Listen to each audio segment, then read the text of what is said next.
So skin is a thermoregulatory as well as a protective organ. और यहाँ पर ये चीज दोनों तरीके से शो कर हो रही है। ये स्किन का इंटरनल स्ट्रक्चर है जहां से स्वेट ग्लैंड्स और सीबेशियस ग्लैंड्स की लोकेशन आपको पता चलेगी। स्वेट ग्लैंड्स डर्मिस में मौजूद हैं। डर्मिस क्या है? एपिडर्मिस स्किन का ऊपर वाला हिस्सा होता है जिसमें ये एरोज आपको शो कर रहे हैं कि ये कहाँ तक है। ऊपर वाली लेयर जो स्किन की है, जो अपर मोस्ट सरफेस बनाती है और जिसमें से फाइनली आपको हेयर निकलता हुआ नजर आता है। लेकिन जो स्किन का मेजर बल्क है जो उसके नीचे होता है, दैट इज डर्मिस, और स्वेट ग्लैंड्स यहाँ मौजूद हैं इनटू डर्मिस, जिसकी वजह से यहाँ स्वेट प्रोड्यूस होकर इस तरह ऊपर निकाला जाता है। और ये स्वेट पोर्स हैं स्किन के अंदर जिसके जरिए बाहर स्वेट नजर आता है। सिमिलरली यहाँ sebaceous glands हैं। Sebaceous glands are present at the base of hair too। यहाँ से ये सीबम प्रोड्यूस करते हैं और जिसकी वजह से स्किन पर अगर आपको कुछ अरसा हो गया है आपने अपनी स्किन साफ नहीं की तो आप ये एक चिपचिपापन महसूस कर सकेंगे। That is just because of excretion of sebum जो कि स्किन पर आ जाएगा और ये हेयर्स के थ्रू ज्यादा आता है। इसीलिए मोस्टली अगर आप 1 या 2 दिन नहाए नहीं हैं तो सबसे पहला इफेक्ट आपके बालों पर आता है। आपके बाल गंदे लगने शुरू हो जाते हैं। उसकी रीजन है कि वहां सीबम स्टोर हो रहा है और वहां पर ही निकल रहा है। और ये दोनों चीजें थर्मोरेगुलेशन और प्रोटेक्टिव नेचर रखते हैं। यहाँ पर एक्सक्रीशन का कोई रोल नहीं है। बाकी सारा स्ट्रक्चर आपको स्किन का नजर आ रहा है। स्किन की डिटेल स्ट्रक्चर हम डिस्कस करेंगे 3rd chapter of your book, that is coordination and control. उसमें हम स्किन का मेजर लेवल देखेंगे कि कहाँ पर स्किन में कैसे रिसेप्टर्स वगैरह मौजूद हैं। यूरिया साइकिल, ये वो साइक्लिक रिएक्शंस हैं जिसकी मदद से अमोनिया को यूरिया में कन्वर्ट किया जाता है। अभी हमने पिछले लेसन में पढ़ा, liver is responsible for conversion of ammonia into urea and uric acid depending upon the requirement. यहाँ हम ये देखेंगे कि ये यूरिया साइकिल क्या है, कितने स्टेप्स पर मुश्तमिल है और कैसे कन्वर्जन होती है एक अमोनिया की into urea. So urea is the principal excretory product and liver form it from the waste nitrogen. So ये रिस्पॉन्सिबिलिटी लिवर की है कि वो यूरिया बनाए, इसलिए ह्यूमन बींग्स में mainly urea is the principal excretion. Metabolic pathways which are involved in the production of urea, they are known as urea cycle. These are all cyclic reactions जिसमें continuous cyclic reactions के जरिए continuous urea production होती है और ammonia को urea में convert किया जाता है। सबसे पहले क्या होता है, 2 अमोनिया के मॉलिक्यूल और एक कार्बन डाइऑक्साइड का मॉलिक्यूल जो कि डेफिनेटली हर चीज अवेलेबल है to every level of organisation, cell level पर, ऑर्गन लेवल पर, सिस्टम लेवल पर।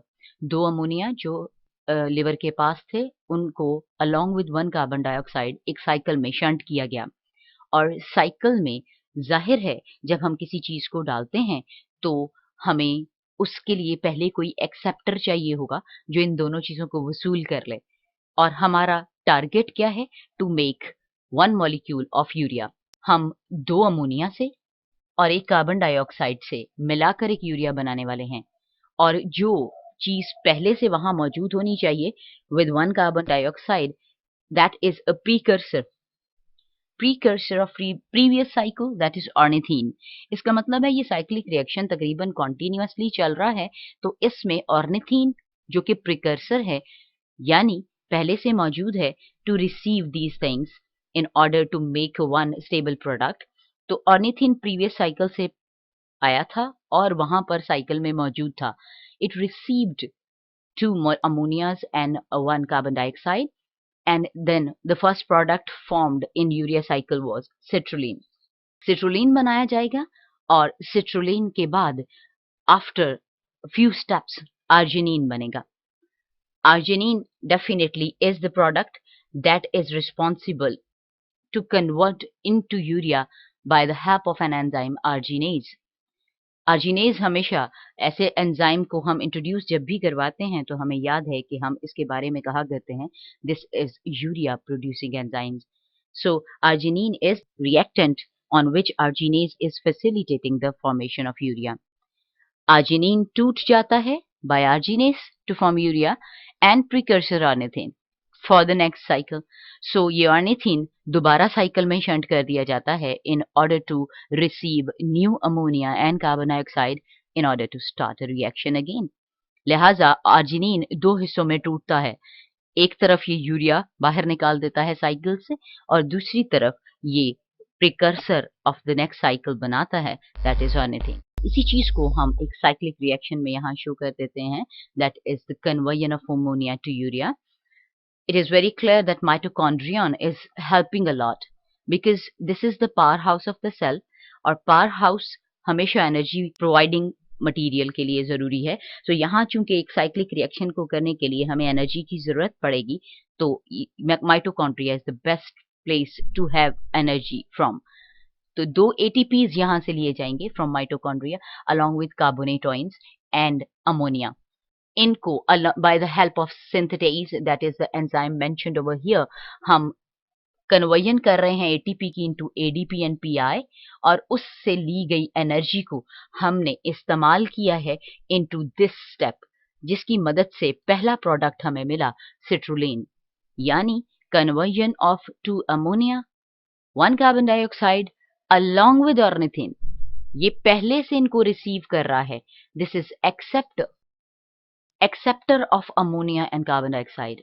ऑर्निथिन ने इनको रिसीव किया और एक साइक्लिक रिएक्शन से इसको सिट्रुलिन में कन्वर्ट किया.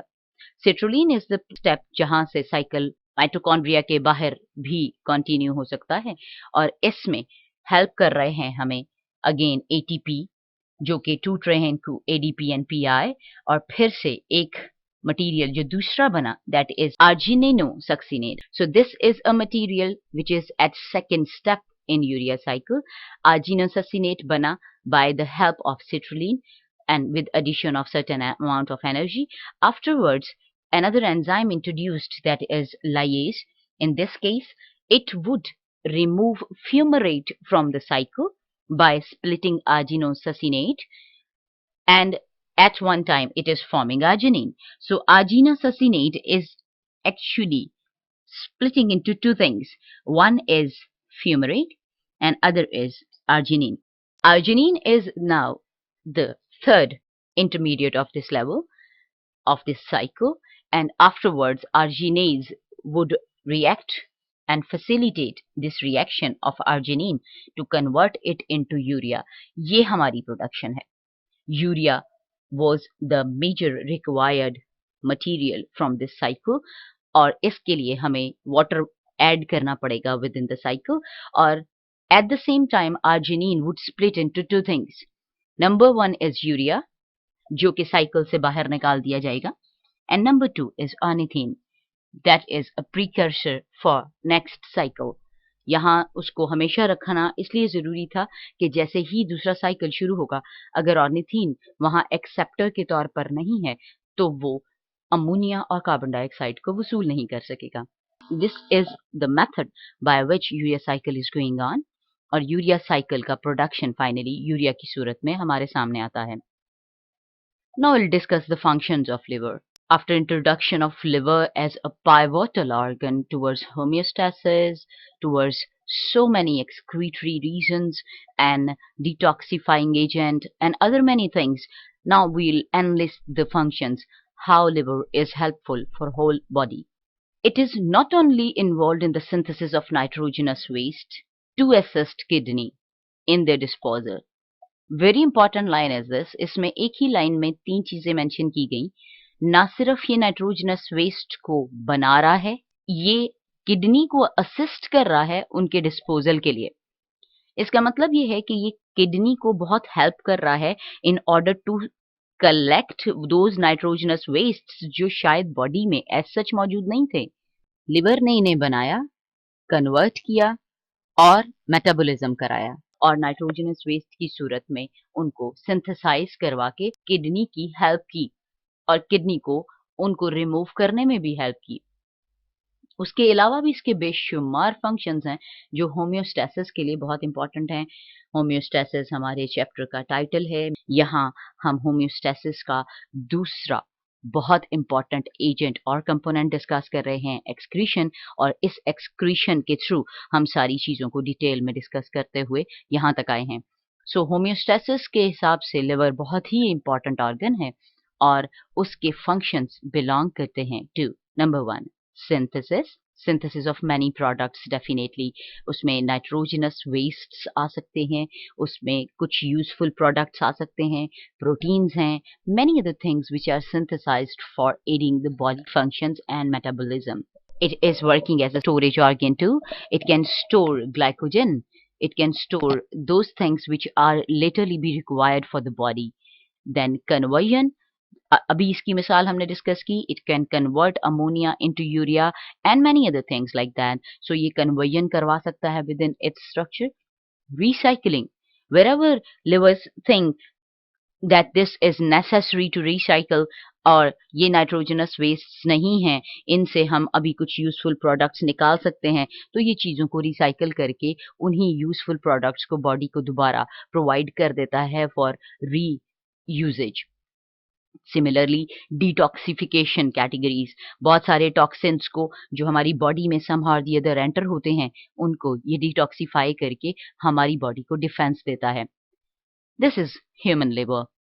ये वो स्ट्रक्चर है जिसको हम इतना इम्पोर्टेंट कंसिडर कर रहे हैं और इतनी ज्यादा फंक्शंस के साथ हम इसका राब्ता बता रहे हैं। This is the structure of liver as well as it is showing the location. Liver के ऊपर डायफ्राम की एक लेयर है। Diaphragm is a muscular sheet of skeletal muscles which is responsible for gaseous exchange in human body. Inspiration और expiration के लिए बहुत ज़्यादा इम्पॉर्टेंट है। इसका ऊपर और नीचे होना हवा को अंदर और बाहर करने में बहुत हेल्पफुल है। तो इससे हमें ये भी साबित होता है कि डायफ्राम के बिल्कुल साथ लिवर अटैच्ड है और diaphragm is present at the junction of thoracic cavity and abdominal cavity। यानी ये आपकी बॉडी कैविटी को दो हिस्सों में तकसीम कर रहा होता है। ये आपके सीने की कैविटी और पेट की कैविटी के दरमियान में होता है और इसका मतलब ये है लिवर हमारे उसी रीजन में है जहां डायफ्राम मौजूद है और डायफ्राम हमारे रिब्स को लाइन करता है। It's a floor of ribs. Ribs यहाँ पर आकर स्टे करती हैं और बाकी चीजें हम देख सकते हैं। इसके दो लोब हैं, बहुत क्लियरली दिखाए गए हैं। एक लेफ्ट लोब है, एक राइट लोब है। hepatic vein, hepatic always for liver, wherever you listen this term hepatic, this is actually related with liver। hepatic vein जो कि blood return कर रही है to the heart, यानी ये towards heart blood को ले जा रही है from the liver। similarly there is hepatic artery, ये liver में blood ला रही है from that of the heart, जाहिर है फ्रेश ब्लड होना चाहिए। उसके बाद ये पोर्टल वेन है, ये एक पोर्टल वेन है। ये पोर्टल ही होती है लाइक ये कैरी करती है ब्लड को, ब्रिंग ब्लड फ्रॉम इंटेस्टाइन, यानी ये राब्ता बना रही है इंटेस्टाइन और लिवर का। ये पोर्टल वेन इसीलिए कहलाती है।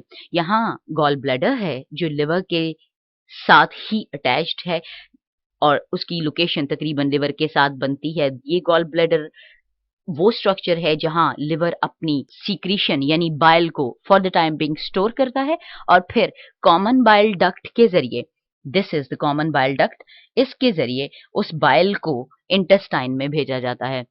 इसका मतलब ये हुआ कि हम इस डायग्राम से लिवर की लोकेशन और लिवर का स्ट्रक्चर देख सकते हैं। ये वो स्ट्रक्चर है जिसने हमारे ये सारे काम करके देने हैं जो हमने एनलिस्ट किए। Now will enlist some homeostatic functions of liver in the body of human beings।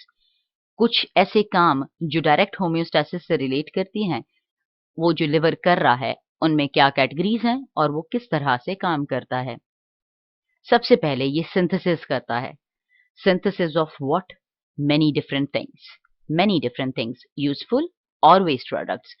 जैसे सबसे पहले हमने नाइट्रोजनस वेस्ट को एनलिस्ट किया like ammonia, urea, uric acid. इनको प्रोड्यूस करना, इन्हें बनाकर सप्लाई करना for removal is the synthesis function of liver. और इनका मेजर इफेक्ट ऑन होम्योस्टेसिस क्या है? It would support kidney in waste disposal. क्योंकि ये बना रहा है तो किडनी को फिर ये चीजें खुद बनानी नहीं पड़ेंगी, उसको सिर्फ इनको वहां से उठाकर रिमूव करना है from the body. Second is synthesis of plasma proteins. Plasma is the part of blood other than cells और उसमें ये कुछ प्रोटीन्स बनाकर शामिल करता है like prothrombin and fibrinogen and albumin. These are all plasma proteins और ये करती क्या हैं? Prothrombin and fibrinogen, they are actually responsible for blood clotting. In case of transport chapter of first year, हमने ये डिटेल में पढ़ा how this process going on, किस तरह से ये दोनों चीजें एक दूसरे के राब्ते में रहकर ब्लड क्लॉटिंग करती हैं। अगर कोई वूंड या कोई इंजरी हुई है और ब्लड जिस्म से रिलीज हो रहा है तो ये वहां पर एक क्लॉट बनाकर ब्लड को बहने से रोक देंगी। जबकि albumins they are maintaining osmotic balance of blood. Albumins, they are responsible for maintaining the balance in the blood of osmotic potentials. एक बहुत इंपॉर्टेंट चीज जो इन सब चीजों में आपको बताना चाहूंगी, यही चीजें एमसीक्यूज में बहुत ज्यादा आया करती हैं या फिर शॉर्ट क्वेश्चन पूछ लिया जाता है, what is the function of albumin? Definitely you will enlist or you will point out on the maintenance of osmotic balance in blood and vice versa. Next is it can produce bile. This is a direct synthesis of liver and it emulsifies fat in small intestine. Digestion के chapter में यानी nutrition में हमने बहुत अच्छी तरह से ये पढ़ा था how bile work for emulsification of fat. ये बड़े बड़े फैट मॉलिक्यूल्स को छोटे छोटे ड्रॉपलेट्स में कन्वर्ट करती है और बाइल पिगमेंट्स इसमें बहुत ज्यादा हेल्पफुल होते हैं। Bile is the secretion of liver but it is without any enzyme, it is green in color just because of bile pigment. Next, it can synthesize lipids, cholesterol, and lipoproteins. One by one, their function has been mentioned respectively as regulate blood chemistry, that is lipids. Lipids are regulating the blood chemistry. Cholesterol is storing energy. And lipoproteins, they are helping to maintain cell membranes. इस table में से ढेर सारे MCQs बन सकते हैं और इसमें बहुत सारी चीजें ऐसी हैं जिनसे आप डायरेक्ट प्रिपरेशन और डायरेक्ट तैयारी कर सकते हैं for short questions and MCQs. Next category after synthesis is storage. किन किन चीजों को ये स्टोर कर सकता है? It can store iron. Iron is required for haemoglobin. Haemoglobin में जो हेम ग्रुप है इसमें आयरन होता है और ये हेम ग्रुप ही असल में ब्लड के रेड होने का एक रीजन है। हेम खुद रेड कलर का होता है due to presence of iron in it and due to it haemoglobin is red and due to haemoglobin our blood is red. और ये क्यों जरूरी है? This is required for oxygenation of tissues as constituents of haemoglobin. यानी हमें iron इसलिए चाहिए था कि हम हेमोग्लोबिन बना सकें और अगर हम हेमोग्लोबिन बना रहे हैं तो इसका मतलब यह है कि हम अपनी बॉडी को ऑक्सीजन सप्लाई कर रहे हैं because it is a chief respiratory pigment in the body. Liver can store glycogen too, जो कि एनर्जी रिजर्व्स हैं। जितना भी एक्स्ट्रा ग्लूकोज बॉडी में होगा उसको लिवर में स्टोर कर दिया जाएगा along with some muscle cells too. Muscles और लिवर दो जगह होती हैं जहां ग्लाइकोजन स्टोर किया जाता है। लिवर में स्टोरेज की जाएगी और जब भी रिक्वायर्ड होगा ग्लाइकोजन को कन्वर्जन की जाएगी into glucose by breaking it down. Glycogen एक पॉलीसेकेराइड है, बहुत बड़ा कार्बोहाइड्रेट, और हमें जब इसको ग्लूकोज में कन्वर्ट करना होता है तो हम इसका कैटाबोलिज्म करवाएंगे और ढेर सारे ग्लूकोज रिलीज होंगे। Next category after synthesis and storage is conversion. Liver कुछ चीजों की कन्वर्जन भी करता है और वही कन्वर्जन डायरेक्ट स्टोरेज से भी रिलेटेड है। ये एक्सेस ग्लूकोज जो भी ब्लड में होगी उसको ग्लाइकोजन में कन्वर्ट करेगा या फिर लैक्टिक एसिड में। ये दोनों चीजें हैं जिसमें एक्स्ट्रा एनर्जी को स्टोर किया जा सकता है और फिर लैक्टिक एसिड को कन्वर्ट किया जाएगा इनटू ग्लाइकोजन। जब लैक्टिक एसिड प्रोड्यूस होता है, जब मसल फटीग होती है, मसल्स अगर अपनी एनर्जी से ज्यादा काम कर रहे हैं तो उनमें लैक्टिक एसिड स्टोर हो जाता है। लिवर का काम है कि वो लैक्टिक एसिड को ग्लाइकोजन में कन्वर्ट कर दे और glycogen is animal starch, so that is not dangerous for animals or human beings. Similarly, it can store glycogen to glucose. Conversion glycogen की ग्लूकोज में भी कर सकता है जब के बॉडी को इसकी जरूरत हो। सो ये गिव एंड टेक रिएक्शंस हैं। जब रिक्वायर्ड होगा तो ग्लाइकोजन को तोड़कर एनर्जी निकाली जाएगी, और जब एनर्जी एक्सेस अमाउंट में होगी तो उसी को कन्वर्ट कर दिया जाएगा इनटू ग्लाइकोजन फॉर स्टोरेज। और ये सब कन्वर्जन्स एनर्जी स्टोरेज और उसके यूजेज के लिए हैं। आफ्टरवर्ड्स ये एक और काम कर रहा है रिसाइकलिंग का। Recycling of what? It is recycling the contents of old red blood cells, for example iron और हेमोग्लोबिन की दूसरी चीजें। हेमोग्लोबिन चूंकि एक प्रोटीन है, एक क्वाटर्नरी प्रोटीन है, that is a globular protein. जब वो टूटती है और उसमें से ढेर सारी हमारी रिक्वायरमेंट की चीजें निकलती हैं, क्योंकि प्रोटीन है तो जाहिर है वो पहले अमीनो एसिड्स में कन्वर्ट होगी, और फिर अमीनो एसिड्स जब तोड़े जाएंगे तो हमें अमीनो ग्रुप मिलेंगे, कार्बोक्सिलिक ग्रुप मिलेंगे। उनके चीफ मटेरियल को रिसाइकल करके दोबारा बॉडी को रीयूजेज के लिए दे दिया जाएगा। Again the function of liver. Similarly जो पुराने ब्लड सेल्स हैं उनको तोड़ दिया जाएगा, उसमें से हेमोग्लोबिन भी निकलेगी at one time, and otherwise जो उनका स्ट्रक्चर है that is membrane and other things, उन सबको रिसाइकल कर दिया जाएगा। और जब भी हम कभी रेड ब्लड सेल्स की बात करते हैं, this is meant for oxygenation of tissues, यानी हमारे जिस्म में ऑक्सीजन को लाना और सप्लाई करना सिर्फ ब्लड का काम है। और ब्लड ये सब सिर्फ आरबीसीज की वजह से कर सकती है, यानी रेड ब्लड सेल्स। और रेड ब्लड सेल्स ये सारा काम हेमोग्लोबिन से लेते हैं, क्योंकि वो एक रेस्पिरेटरी पिगमेंट है।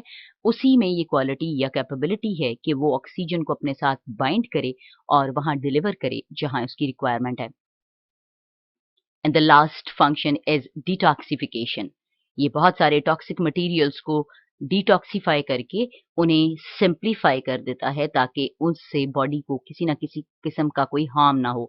For example food additives, pesticides, drugs, इन सब चीज़ों को डिटॉक्सिफाई करके कन्वर्ट किया जाता है इनटू वेस्ट मेटाबोलाइट्स, और फिर उस वेस्ट मेटाबोलाइट्स से ये अल्टीमेटली किडनी को असिस्ट कर रहा है इन टॉक्सिन डिस्पोजल, यानी ये टॉक्सिक मटेरियल को रिमूव करने के लिए किडनी की आसानी पैदा कर रहा है, किडनी को ये फ्राहम कर रहा है सो दैट किडनीज को बाहर निकाल दे और बॉडी को इनके हार्मफुल इफेक्ट से बचाए। All of these things were major homeostatic functions of liver. ये लिवर के वो काम है जो डायरेक्ट होम्योस्टेसिस में हेल्प कर रहे हैं, बॉडी में इसको फायदा दे रहे हैं। ये सब डिस्कशन करने के बाद हम अगर कॉन्क्लूसिवली देखें तो लिवर इतने सारे काम करता है, और एक मेजर रोल एक्सक्रीशन का भी है जो ये कर रहा है। सो all of these functions, they are responsibility of liver. That's why liver is categorized so important in the body.